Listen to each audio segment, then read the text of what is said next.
আলোচনার পর এবার আমরা আলোচনা করব তড়িৎ ক্ষেত্র, ইলেকট্রিক ফিল্ড। তড়িৎ ক্ষেত্র নিয়ে কথা বলবো। তড়িৎ ক্ষেত্র কি? আমরা জানি যে একটা আহিত বস্তু, আমি ছবি এঁকে দেখাচ্ছি, মনে করো এটা একটা আহিত বস্তু, ধনাত্মক বা ঋণাত্মক আধানের আহিত বস্তু। একটা আহিত বস্তু মনে করে নিলাম এটা ধনাত্মক আধানের আহিত বস্তু। এই আহিত বস্তু, এটা যদি আহিত বস্তু হয় তাহলে দেখবা যে এর নিকটে অন্য কোন আহিত বস্তুকে যদি আনা হয়, অন্য কোন আহিত বস্তু, সেটা এই আহিত বস্তুর সমধর্মী হতে পারে বা বিপরীতধর্মী হতে পারে। অন্য কোন আহিত বস্তু যদি এর কাছাকাছি আনা হয় তাহলে হয় আকর্ষণ বল লাভ করবে, না হলে বিকর্ষণ বল লাভ করবে, যাকে আমরা বলি তড়িৎ বল। রাইট? তো এটা আমরা এর আগেও দেখে আসলাম, প্লাস্টিক দণ্ড আর পলিথিন দণ্ডের উদাহরণ দিয়েও বলেছি যে দুটি আধান যদি কাছাকাছি আসে তাহলে আকর্ষণ বা বিকর্ষণ বল লাভ করে। এটা নিয়ে ব্যাখ্যার দরকার নেই, তাই না?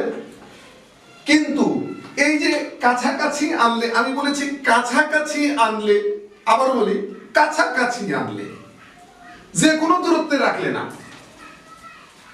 কাছাকাছি আনলে আকর্ষণ বা বিকর্ষণ বল লাভ করে। তার মানে যেখানে সেখানে রাখলেই এই বল অনুভূত হবে না।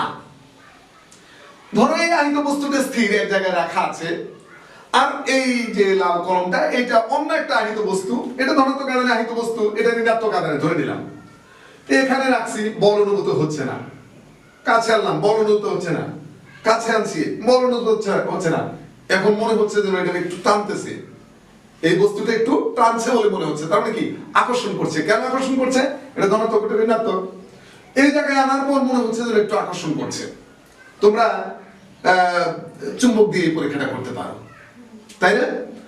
এবং একটু দূরে নিয়ে দেখি, কই না, আকর্ষণ করছে না। আবার একটু কাছে, হ্যাঁ এখন টানছে। তার মানে কি? একটা নির্দিষ্ট দূরত্বে রাখার পর আকর্ষণ করছে না, মিনিমাম একটা দূরত্বে আনলে দেখা যায় যে আকর্ষণ করছে। রাইট? চারপাশেই এই অবস্থাটা থাকবে, শুধু একদিকে না। একটা আহিত বস্তুর চারপাশে একটা নির্দিষ্ট অঞ্চল ব্যাপী এই প্রভাবটা থাকে, আহিত বস্তুর এই প্রভাবটা থাকে। তার মানে অন্য কোনো আহিত বস্তুকে আকর্ষণ বা বিকর্ষণ করার যে প্রভাব, এটা লক্ষণীয় হয়। আহিত বস্তুর চারপাশে যে অঞ্চল জুড়ে তার এই প্রভাবটা থাকে, অন্য আহিত বস্তুকে আকর্ষণ বা বিকর্ষণ করার এই যে প্রভাব, এটা থাকে, যে নির্দিষ্ট অঞ্চল জুড়ে তার এই প্রভাব থাকে, ওই অঞ্চলটাই হচ্ছে তার তড়িৎ ক্ষেত্র। যেমন তোমাদের বাড়িতে যে কুকুরটা পোষো, সবাই পোষেন অবশ্য, যারা পোষে, দেখবা এই কুকুরটা একটা নির্দিষ্ট এরিয়ার মধ্যে কিং অফ দ্য ডগ, মানে কুকুরদের রাজা। ওই অঞ্চলে অন্য কোনো কুকুরও আসতে দিবে না। দেখবা অন্য কোনো কুকুর যদি ভুল করে ঢুকে যায় ওই অঞ্চলে, ও এমন তাড়া দিবে যে ওই কুকুরটা দৌড়ে ওই অঞ্চল পেরিয়ে যাওয়ার পর ও আর আগাবে না, ও দাঁড়িয়ে যাবে। একটা কুকুরও দেখো একটা নির্দিষ্ট অঞ্চল মেনটেন করে, ডমিনেট করে। রাইট? তো এরকম আর কি একটা আধান, এখন এখানে আধানের পরিমাণের উপর ডিপেন্ড করবে কতটুকু অঞ্চল তার জন্য থাকবে, আধানের পরিমাণের উপর সেটা ডিপেন্ড করবে। হ্যাঁ, তো এরকম হয়ও, তাই না? যেমন আমরা যদি কুকুরের উদাহরণ বাদ দিয়ে ভালো উদাহরণ দিই, একজন সাংসদের জন্য কিন্তু একটা নির্দিষ্ট এরিয়া থাকে, তাই না?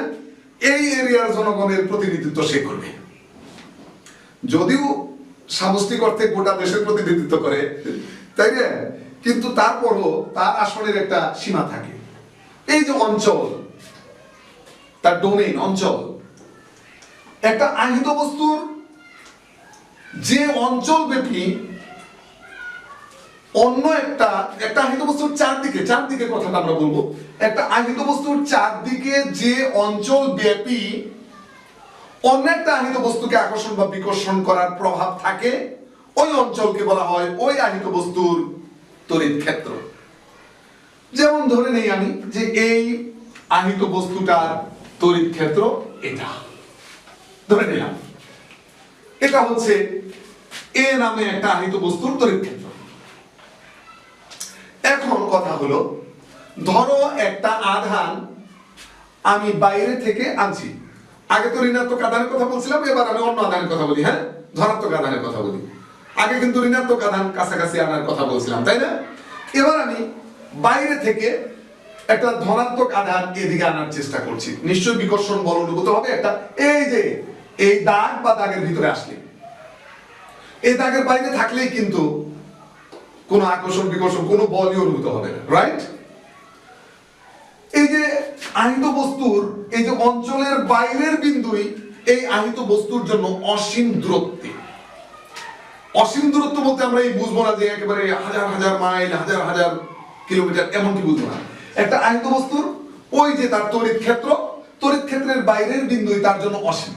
তো অসীম থেকে, এজন্য আমি বলতেছি অসীম থেকে একটা ধনাত্মক আধানকে তড়িৎ ক্ষেত্রে কোন বিন্দুতে এনে রাখলাম। মনে করো এই বিন্দুতে এনে রাখা হলো, তড়িৎ ক্ষেত্রে এই বিন্দুতে এনে রাখা হলো, বাইরে থেকে এই বিন্দুতে এনে রাখছি। তো এই বিন্দুতে আসলে তো অবশ্যই বিকর্ষণ বল অনুভূত হবে, রাইট?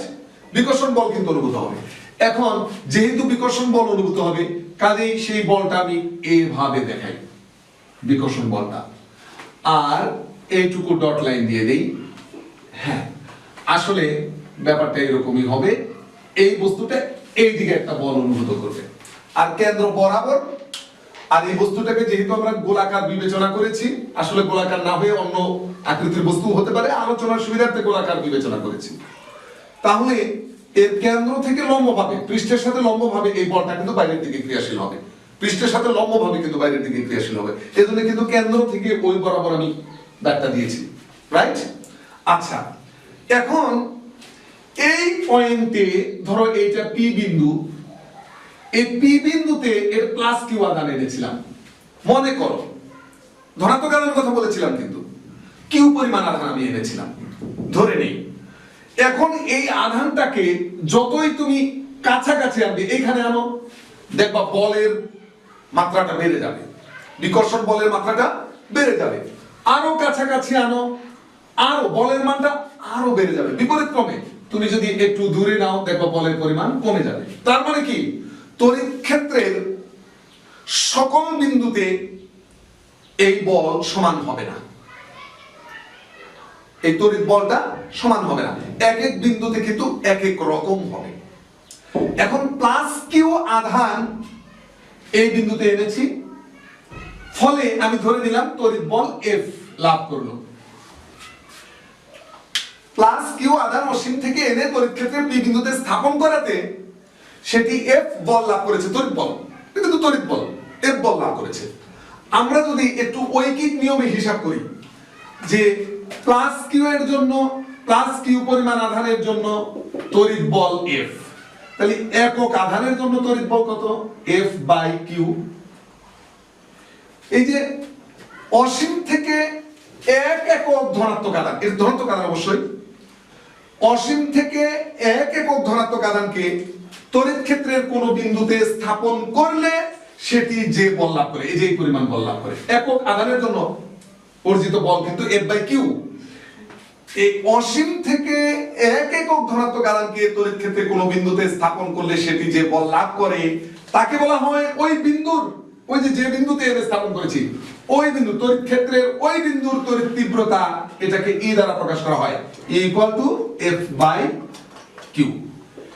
তাহলে আমরা কিন্তু অলরেডি তড়িৎ ক্ষেত্রের তীব্রতা কাকে বলে সংজ্ঞাটা পেয়ে গেছি, সংজ্ঞাটা অবশ্যই পেয়ে গেছি। পাশাপাশি তড়িৎ ক্ষেত্রের তীব্রতার রাশিমালা কিন্তু পেয়ে গেছি আমরা, তড়িৎ ক্ষেত্রের তীব্রতার রাশিমালা।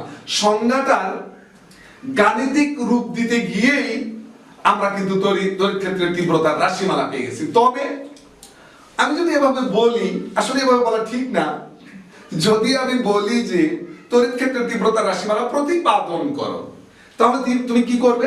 ঠিক এরকম, মনে করি ধনাত্মক আধানে আহিত একটি বস্তু এ, অসীম থেকে প্লাস কিউ পরিমাণ আধান এ বস্তুর তড়িৎ ক্ষেত্রের পি বিন্দুতে স্থাপন করাতে, এ বস্তুর তড়িৎ ক্ষেত্রের পি বিন্দুতে স্থাপন করাতে, প্লাস কিউ আধান অসীম থেকে প্লাস কিউ আধান এনে এ বস্তুর তড়িৎ ক্ষেত্রে পি বিন্দুতে স্থাপন করাতে সেটি যদি এফ বল লাভ করে, তাহলে তড়িৎ ক্ষেত্রের তীব্রতার সংজ্ঞা অনুযায়ী তড়িৎ তীব্রতা E = F/Q। এই ঐকিক নিয়মের এই অংশটুকু তোমার না দেখালেও চলবে, আর দেখিয়ে দিলেও দিতে পারো, অসুবিধা নেই। আমরা তড়িৎ ক্ষেত্রের তীব্রতা রাশিমালা প্রতিপাদন করবো নিশ্চয়ই। আর দেখো এর একটা দিক আছে, রাইট?